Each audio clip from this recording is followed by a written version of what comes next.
Episode 2. With the first sound from the horn, a little man in a long coat came rushing from the house, speaking as fast as he could and repeating everything several times. My, welcome to the land of expectations, to the land of expectations, to the land of expectations. We don't get many travelers these days. We certainly don't get many travelers these days now. What can I do for you? I'm the weatherman. Is this the right road for Dictionopolis? Asked Milo, a little bowled over by the effusive greeting. Well now, he began again. I don't know of any wrong road to Dictionopolis, so if this road goes to Dictionopolis at all, it must be the right road, and if it doesn't, it must be the right road to somewhere else, because there are no wrong roads to anywhere. Do you think it will rain? I thought you were the weatherman, said Milo, very confused. Oh, no, said the little man. I'm the weatherman, not the weatherman. For after all, it's more important to know whether there will be weather than what the weather will be. And with that, he released a dozen balloons that sailed off into the sky. Must see which way the wind is blowing, he said, chuckling over his little joke and watching them disappear in all directions. What kind of place is Expectations? Inquired Milo, unable to see the humor and feeling very doubtful of the little man's sanity. Good question, he exclaimed. Expectations is the place you must always go to before you get to where you're going. Of course, some people never go beyond expectations, but my job is to hurry them along whether they like it or not. Now, what else can I do for you? And before Milo could reply, he rushed into the house and reappeared a moment later with a new coat and an umbrella. I think I can find my own way, said Milo, not at all sure that he could.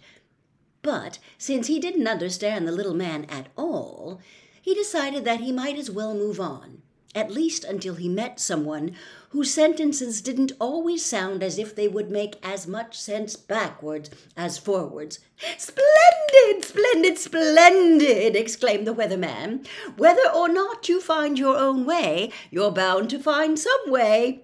If you happen to find my way, please return it, as it was lost years ago. I imagine by now it's quite rusty. You did say it was going to rain, didn't you? And with that, he opened the umbrella and walked with Milo to the car. I'm glad you made your own decision. I do so hate to make up my mind about anything, whether it's good or bad, up or down, in or out, rain or shine. Expect everything, I always say, and the unexpected never happens. Now, please drive carefully. Goodbye. His last goodbye was drowned out by an enormous clap of thunder, and as Milo drove down the road in the bright sunshine, he could see the weatherman standing in the middle of a fierce cloudburst that seemed to be raining only on him. The road dipped now into a broad green valley and stretched toward the horizon. The little car bounced along with very little effort, and Milo had hardly to touch the accelerator to go as fast as he wanted. He was glad to be on his way again. It's all very well to spend time in Expectations, he thought, but talking to that strange man all day would certainly get me nowhere.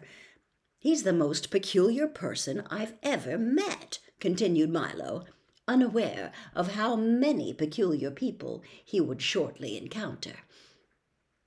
As he drove along the peaceful highway, he soon fell to daydreaming and paid less and less attention to where he was going. In a short time, he wasn't paying any attention at all. And that is why, at a fork in the road, when a sign pointed to the left, Milo went to the right, along a route which looked suspiciously like the wrong way. Things began to change as soon as he left the main highway. The sky became quite gray, and along with it, the whole countryside seemed to lose its color and assume the same monotonous tone. Everything was quiet, and even the air hung heavily. The birds sang only gray songs, and the road wound back and forth in an endless series of climbing curves. Mile after mile after mile after mile he drove, and now gradually the car went slower and slower until it was hardly moving at all. "It looks as though I'm getting nowhere," yawned Milo, becoming very drowsy and dull. "I hope I haven't taken a wrong turn." Mile after mile after mile after mile, and everything became grayer and more monotonous. Finally, the car just stopped altogether, and hard as he tried, it wouldn't budge another inch. "I wonder where I am," said Milo in a very worried tone. "You're in the doldrums," wailed a voice that sounded far away. He looked around quickly to see who had spoken. No one was there, and it was as quiet and still as one could imagine.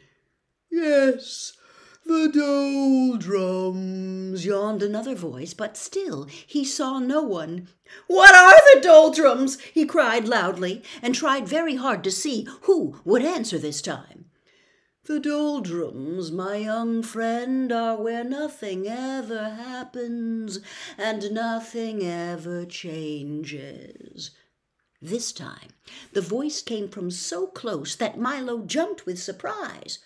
For sitting on his right shoulder, so lightly that he hardly noticed, was a small creature exactly the color of his shirt. "Allow me to introduce all of us," the creature went on. "We are the Lethargers, at your service." Milo looked around, and for the first time noticed dozens of them, sitting on the car, standing in the road, and lying all over the trees and bushes. They were very difficult to see, because whatever they happened to be sitting on or near was exactly the color they happened to be. Each one looked very much like the other, except for the color, of course, and some looked even more like each other than they did like themselves. "I'm very pleased to meet you," said Milo, not sure whether or not he was pleased at all. "I think I'm lost. Can you help me, please?" "Don't say think," said one, sitting on his shoe, for the one on his shoulder had fallen asleep. "It's against the law." And he yawned and fell off to sleep too. "No one's allowed to think in the doldrums," continued a third, beginning to doze off. And as each one spoke, he fell off to sleep, and another picked up the conversation with hardly any interruption. "Don't you have a rule book? It's Local Ordinance 175389/J." Milo quickly pulled the rule book from his pocket, opened to the page, and read, "Ordinance 175389/J. It shall be unlawful, illegal, and unethical to think of thinking, surmise, presume, reason, meditate, or speculate while in the doldrums. Anyone breaking this law shall be severely punished." "That's a ridiculous law," said Milo quite indignantly. "Everybody thinks." "We don't," shouted the Lethargerians all at once. "And most of the time you don't," said a yellow one, sitting in a daffodil. "That's why you're here. You weren't thinking, and you weren't paying attention either. People who don't pay attention often get stuck in the doldrums." And with that he toppled out of the flower and fell snoring into the grass. Milo couldn't help laughing at the little creature's strange behavior, even though he knew it might be rude.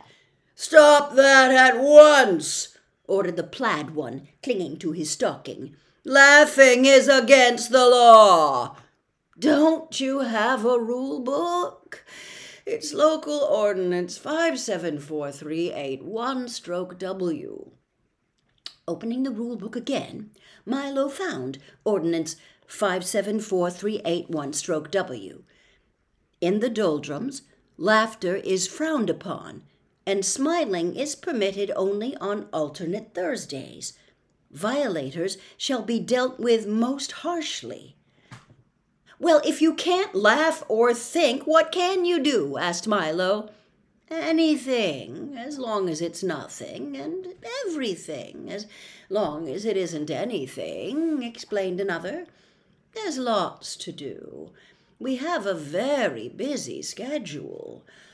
At 8 o'clock we get up, then we spend from 8 to 9 daydreaming. From 9 to 9:30 we take our early mid-morning nap. From 9:30 to 10:30 we dawdle and delay. From 10:30 to 11:30 we take our late early morning nap. From 11 to 12 we bide our time and then eat lunch. From 1 to 2 we linger and loiter. From 2 to 2:30 we take our early afternoon nap. From 2:30 to 3:30 we put off for tomorrow what we could have done today. From 3:30 to 4 we take our early, late afternoon nap. From 4 to 5 we loaf and lounge until dinner. From 6 to 7 we dilly-dally. From 7 to 8 we take our early evening nap, and then for an hour before we go to bed at 9 we waste time. As you can see, that leaves almost no time for brooding, lagging, plodding, or procrastinating. And if we stopped to laugh or think, we'd never get nothing done." "You mean you'd never get anything done," corrected Milo. "We don't want to get anything done," snapped another angrily. "We want to get nothing done, and we can do that without your help."